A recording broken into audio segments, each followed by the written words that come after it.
I blackmail my stepdad every week, because I know he slept with a prostitute while my mom was in the hospital. I never liked my stepdad. That's not a Reddit-style exaggeration, I mean it. From the first day he moved into our house when I was 13, I knew something about him felt off. Not in a criminal way. More like fake. Like the guy wore a personality that didn't quite fit his face, but my mom adored him. And after my real dad passed in a work accident when I was 11, she was desperate for stability. For someone who could help with bills, laugh at her jokes, and mow the lawn while she drank wine from a travel mug on the porch. So she married Jim. He sold insurance, told terrible dad jokes, had a thing for those disgusting yellow mustard shirts that made him look like a walking midlife crisis. But he treated my mom well enough, or at least he did when she was watching. The cracks started showing in February last year when my mom was diagnosed with ovarian cancer. I was 18 at the time, finishing senior year. Jim was supposed to be the rock. Instead, he started coming home late, drinking more. He'd yell at the dog for barking, snap at me for not rinsing a dish, then fake a smile when mom walked into the room. I didn't trust him, and I was right not to. The night I found out, mom had just been taken in for another round of chemo. I stayed home that day. She said I didn't need to come to the hospital, and honestly, I was emotionally fried. Jim came home around 1 a.m. I heard his car door slam. I was up in my room with my earbuds in, pretending to study, but I paused my music the second I heard the front door creak open. He was walking weird, heavy steps. Then came the unmistakable sound of him dropping his keys and cursing. I waited a few minutes, then went downstairs like I was getting water. He was passed out on the couch, half-dressed, one shoe still on. A fast food bag was tossed on the coffee table, but something peeked out from the side pocket of his jacket.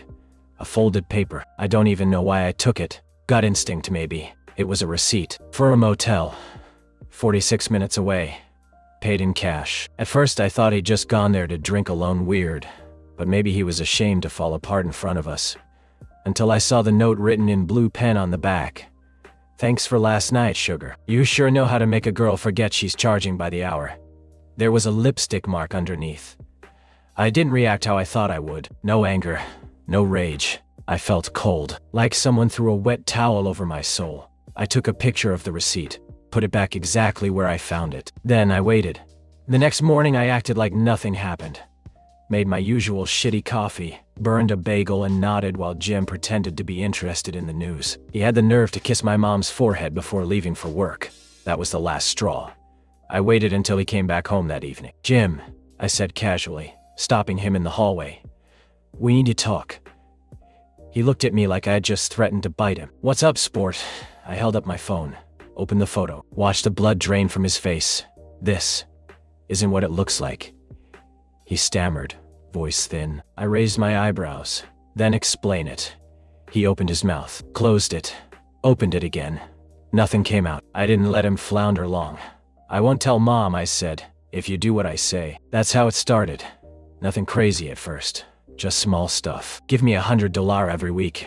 Cash, left in an envelope in my dresser drawer. He asked me why. For emotional distress, I replied flatly.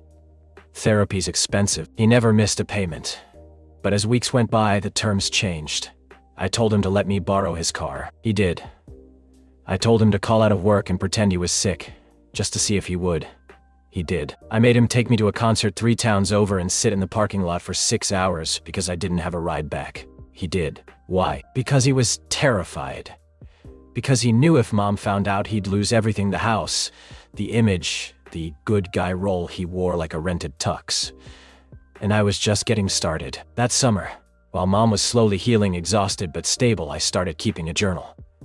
I called it The Leash. Every week, I wrote what I made Jim do. Every twisted favor, every drop of guilt I squeezed out of him. I wasn't even sure why. It just felt powerful, justified. This man had betrayed a woman dying of cancer, and I wasn't going to let him get away with it. But the thing about power, you always want more. Jim was cracking. By July, I could see it in his eyes every time I passed him in the hallway. Every time he saw my phone lit up. His shoulders tensed just a little. His fake smiles were slipping. He still tried to joke around Mom, tried to play the loving husband bit, but underneath, fear. He was terrified of me. And I liked that. That's when I introduced the favor jar. It was just a mason jar. Clear glass.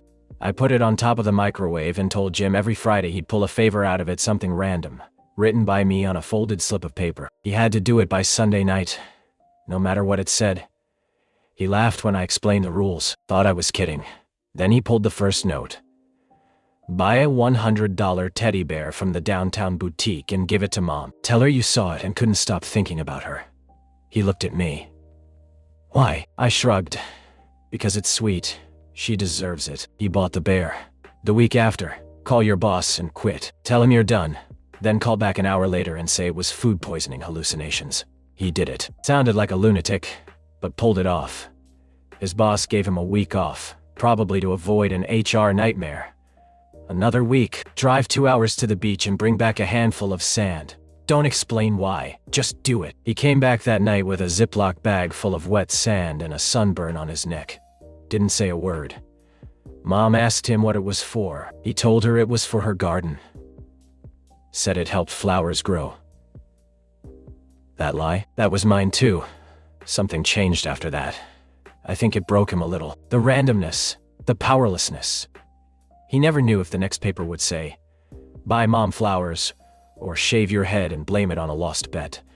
I never made him do anything dangerous or illegal, just humiliating, unsettling, confusing, because that's what betrayal does. But all power games have a cost, and mine was patience. Around mid-August, Mom had a complication and had to go back to the hospital for a few nights. It wasn't serious, but serious enough to remind me how fragile she still was. I sat with her for hours, watching reruns of old sitcoms, holding her hand through IV drips and beeping machines. Jim, of course, made a big show of being worried sick. But the moment visiting hours were over, he was gone, and I wasn't stupid. So, I followed. He drove half an hour to a bowling alley on the edge of town. Parked. Walked inside. I gave him a 5-minute head start, then went in after. He wasn't bowling. He was drinking, alone. Sitting in the back lounge near the bathrooms, nursing a beer like he was auditioning for a divorcee support group. And across from him, a woman. Tall, tan, hair up in a messy bun, wearing a waitress apron over a tight black tank top. Probably early 30s. Pretty. I sat at the bar just far enough to not be seen, pulled my hoodie over my head and ordered water. Then I watched. They weren't flirty, not like before. No touching, no laughing. It looked more like a transaction. He handed her something cash maybe, and she slid a tiny envelope across the table. He pocketed it fast. They didn't talk much. 10 minutes tops, then she walked away. He stayed. I left before he could see me. The next day I asked him, "Have a nice night." He looked up from his cereal, blinked. Huh? At the bowling alley, he froze. Spoon midair. I pulled out my phone, flashed a photo. It wasn't perfect, but clear enough. Him, sitting across from the woman. Hand on the envelope. "You spying on me now?" he snapped. "No," I said. "Just verifying." He stood. "Look, whatever you think this is, I think it's you cheating." Again, silence. For a second, I thought he was going to hit me. Not in a wild way. In that quiet, tight-jawed dad kind of way, but he didn't. He just walked out. 10 minutes later, I heard his car speed off. That night, he didn't come back. Not at first. He texted Mom saying he had a work emergency. She didn't question it, she was too drugged up from hospital painkillers. But I waited. At 3:14 a.m., the garage door opened. I was sitting at the kitchen table. He stepped inside, looked at me, and for the first time since this all started, he spoke calmly. "I'm not paying you anymore." I leaned back, smiled. "You sure you want to play that card?" He didn't blink. "I've been digging, okay? You're not the only one who keeps receipts." I laughed. "What? You gonna blackmail me back?" "I don't have to." "You think your mom doesn't notice you skipping class? The smell of weed on your clothes? Or that little bottle of pills you keep in your sock drawer?" I stood. "What the hell are you talking about? You're not perfect, kid, and if I fall, I'm dragging you with me." We stared at each other. A moment passed. Then I said, "So this is war?" He nodded. It already was. After Jim declared war, the house changed, not literally. The furniture stayed the same. Mom's photos were still lined up on the hallway wall. The stupid ceramic angel still guarded the mantel. But there was a new energy now. Cold. Quiet. Like the air just before a thunderstorm. I started locking my bedroom door again. He unplugged the Wi-Fi at night. I labeled the milk, Mine. He labeled the orange juice. Hiss. We didn't speak unless Mom was around. And when she was, we were actors on stage. Perfect. Civil, scripted. I played concerned stepson. He played tired but devoted stepdad. And Mom? She bought every second of it. But something about our stalemate didn't sit right. I spent months holding him on a leash. But now he was off and he wasn't panicking. He was planning. A week later, I came home to find a note on my desk. Not a text, not an email. A printed note, typed out and folded twice, sitting on my keyboard. He knows more than you think. Get ahead of him. No name. No explanation. Just that. I looked around the room. Windows closed. Door locked. Or so I thought. He'd been in here. That same night, I noticed something else. The drawer where I kept the receipt photo was slightly off its track. Like someone had opened it, then shoved it closed too fast. And the receipt? Gone. That's when I panicked. Because if I lost that, I lost everything. I needed leverage. Fast. So I went digging. Jim wasn't tech savvy, but he was careless. While he was showering the next morning, I booted his laptop. No password. I combed through the folders, invoices, insurance spreadsheets, boring work stuff until I hit a folder labeled Personal, a list of appointments. At first I thought it was just a calendar, but the dates repeated too neatly. Weekly. Same time. Same address. It was a therapy center. He'd been going for months. At first I laughed. Of course he needed therapy. The guy had been unraveling like cheap yarn. But then I had an idea. A very dark idea. I waited 2 days. Then I followed him. He parked outside a modest brick building on the edge of town. Better Days Therapy Center. Clean. Unremarkable. I stayed in the car. Watched him walk in. 51 minutes later, he came back out. Calm. Collected. Lighter. Somehow. I waited until the parking lot cleared. Then I walked in. Hi, I said at the front desk. I'm here to see Dr. Pierce. The woman looked up. Do you have an appointment? I smiled. He's my uncle. Just stopping by to drop something off. Total lie. She frowned, but nodded. Third door on the left. I knocked. The door opened. Inside sat a tall man, maybe early 40s, glasses too big for his face, sleeves rolled up. Dr. Pierce, you're not Jim, he said immediately. No, I replied. But I'm here about him. He stiffened. I can't talk about patients. I'm not asking you to. I'm here to talk about me. He hesitated. Go on. I sat, and I told him everything. Not about the blackmail. Not directly. I wasn't stupid. I framed it like a confession. Said I was worried about my stepdad. That I'd found out about his affair. That I hated him for what he'd done to my mom. That I'd done things I wasn't proud of to try to get back at him. Dr. Pierce listened carefully. Took notes. Asked questions. And after 30 minutes he leaned back and said, You need to stop. I blinked. Excuse me. Whatever war you're in with your stepfather won't end clean. One of you is going to get hurt, and I don't mean emotionally. He meant it. There was something in his tone, not threatening, just knowing. I stood. Thanks for the chat, doctor. He nodded. Don't come back unless you want real help. I left, but I wasn't done. Because on his desk, just barely visible under a stack of papers, was a photo of Jim, smiling, holding a baby. Not Mom's baby. A different kid, younger, with a woman I didn't recognize. And suddenly everything shifted. That night, I printed a copy of the image. I slipped it under Jim's pillow with a single sentence on the back. Tell her, or I will. He didn't say anything the next morning. Didn't even look at me. Just poured coffee like it was any other Tuesday. But the next night I heard him talking to someone on the phone, whispering in the garage. I pressed my ear to the door. I can't. No, not yet. If she finds out, I lose everything. Yes, I know what I said. I'm handling it, okay? Just give me time. Silence. Then, don't call this number again. He came back inside like nothing happened, but he looked tired, and I knew why. He had secrets. Big ones. And now, I had them too. Jim struck back 2 days later. It started with a knock at the front door, loud, deliberate. 2 cops stood on the porch. Mom opened it, smiled politely, confused. Can I help you? They asked for me, by name. I stepped out into the hallway, heart hammering. Yeah, I'm here. What's going on? They asked if I'd come outside to answer a few questions. Mom glanced between us, clearly alarmed. I told her it was probably a mistake.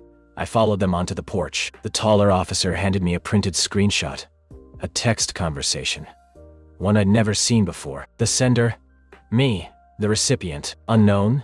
The texts? I can get you painkillers cheap. Not over the counter. Real stuff. Just keep it quiet. Cash only. My mom's on them. I know where she keeps the stash. I looked up. This isn't mine. The officer raised an eyebrow. We traced it back to your phone number. No, you didn't. I snapped. That's Photoshop. We're not arresting you. Just asking questions. The other officer said calmly. But if you did something you regret, now's the time to talk. I stared at the screenshot again. Then I understood. Jim had cloned my number, or spoofed it. It wasn't hard if you had the money and the right motivation. He'd planted fake evidence, tried to make me look like a drug dealer, a threat to my own mother. I kept my cool, gave them a rehearsed speech about how I'd lost my phone once at school, how I thought someone had messed with it. I apologized if there was confusion. I even offered to let them see it. They didn't push, but they left with notes. And I knew they'd be back. Jim was waiting in the kitchen when I came in. He didn't smile, didn't gloat, just said, "You made this a war, not me." I walked past him. Opened the fridge. "You done playing dirty?" "No," he said. "You messed with my marriage, my career, my life. You think I'm scared of a kid with a printer and a grudge?" I turned slowly. He looked different. No longer shaky. No longer tired. He'd found his second wind. "I'm not scared of you," I said. He smiled. "You should be." That night I double-locked my door. I barely slept. Every sound felt loaded. Every creak in the hallway. Every passing car. I wasn't paranoid. Not anymore. I was under attack. And Jim, he wasn't trying to survive. He was trying to win. But I wasn't out of moves yet. If he wanted to play dirty, I'd go nuclear. The next morning I waited until Mom left for a checkup. Then I walked into the garage and opened the trunk of Jim's car. I'd seen him stash something there 3 nights ago, a black gym bag. Inside, a burner phone, a fat envelope of cash, and a small vial of white powder. I took photos of everything, left it untouched, then I waited. That night, I cornered him. "I found your kit," I said calmly. "Trunk, gym bag, burner, coke." He said nothing. "I don't care what it's for, but you're going to stop. You're going to leave this house in 72 hours. And you're going to tell Mom it's for work, some fake business trip, and then you're not coming back." He laughed. Just a little. "You think that's gonna work?" he said. "You think she'll believe I just left?" "No," I said. "I think she'll believe you cheated. That you hit me once, that you're using again." He froze. "She'd never believe that." "She will when she finds your little souvenir kit, or when the cops do." He stepped forward. "This isn't a game." "I know," I said. He paused. "Then, what do you want?" I blinked. "What? You win, right? So what do you want? You want me to write a letter of apology? Hand over my bank password? What's the end game?" And for the first time since this started, I didn't know. I hadn't thought that far. I just wanted him gone. Gone from her life. Gone from mine. Gone from the house that used to feel like a home before he corrupted it. "I want peace," I said. Jim looked at me for a long time. Then he nodded. 72 hours. But people like Jim don't leave quietly. Jim left on a Thursday. No long goodbye. No suitcase at the door. Just a cold lie. Work sent me to New York.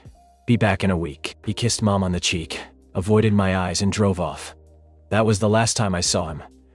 For 72 hours, I was free. Mom was relaxed again, no tension around her eyes.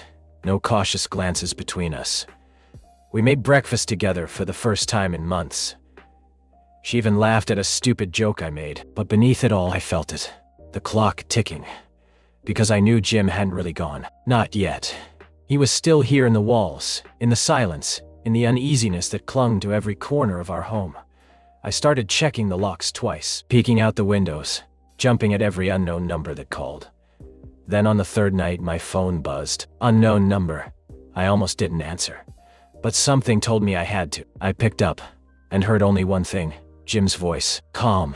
Cold. Triumphant. "Check your mom's email." Click. I sprinted to her room. She never logged out. Her Gmail was open on her old laptop. There, at the top of her inbox, a message from an anonymous sender, titled, "From your son," attached. A voice recording. I clicked it, and heard my own voice. She doesn't know. She's too stupid to see it. If she knew what I did to his laptop, she'd probably cry. Then more. "I'm not stopping until he's out of the picture. I don't care if it breaks her. My stomach twisted. It wasn't real. It was spliced pieces of real recordings taken from months of our tense arguments, strung together into something monstrous. But to Mom, it sounded authentic, and I was too late. Behind me, she stood in the doorway, frozen, pale. She had already listened. "What is this?" she asked. My mouth opened, then closed. I didn't. She held up a hand. "Don't lie. I swear. It's fake. Jim made it. He's been setting me up for weeks. The text to the cops. The burner in the trunk. All of it." Her voice cracked. "You went through his car?" I hesitated. "I was trying to protect you." She shook her head slowly, like she was looking at a stranger. "I thought maybe you were just hurting, acting out. But this," she pointed at the laptop, "this is different." "Mom, you broke something," she whispered. I took a step forward. She stepped back. "The next morning, she asked me to leave. Not permanently," she said. "Just until I can figure out what's real and what's not." I asked if she'd talked to Jim. She didn't answer. I packed a bag, went to stay with a friend from school whose parents didn't ask questions. I didn't sleep that night, or the next, or the one after that. Then came the funeral. Not Jim's, Mom's sister. A heart attack. Sudden, tragic. I came home for it. We sat together in silence at the service. Afterward, we drove home in the same car. Didn't speak for 20 minutes. Finally, I said, "Did he come back?" She didn't look at me. "No," she said. "But he sent one more email." I turned to her. She reached into her purse, pulled out a folded piece of paper. He said it was a confession. It was short, just 4 lines. I lied to her, about who I was, about what I wanted. I didn't come into this house by accident. He was never supposed to find out. Tell him I'm sorry. No signature, just a timestamp. I read it 3 times. Then looked at her. "What does that mean?" Her hands trembled. She reached into the glove compartment, pulled out a photo. I recognized the man instantly. Jim, younger, clean-shaven. And next to him, a boy, my age, same eyes, same nose, identical almost, except it wasn't me. "I don't understand," I said. She nodded slowly. "You wouldn't." Then for the first time since this began, she told me everything. Years ago, she dated someone before my dad. His name wasn't Jim, but he had another name, another life, a woman, a child. He left them. Changed cities, changed careers, changed identities. He met my mother, played the long game, wooed her, married her. He knew who I was from the beginning. Because I wasn't just some random kid. I was his other son's half-brother, and for some twisted reason he wanted a second chance. Not with her, not even with me, with control. With winning the life he thought he missed out on. He'd wormed his way in not for love but for vengeance. I stared at her. "How long have you known?" Her eyes welled up. "Not until the email. Not until I saw the photo in his file." "You believed him over me." She didn't answer. And she didn't need to. I left the house that night. I haven't been back since. I never heard from Jim again. But sometimes I check the inbox. Hers. Mine. Just in case. Sometimes I think about what he said. "You made this a war, not me." But I know the truth now. The war started long before I ever picked up a weapon. I was born into it. And I was the only one who survived. If you like this video, please subscribe for more.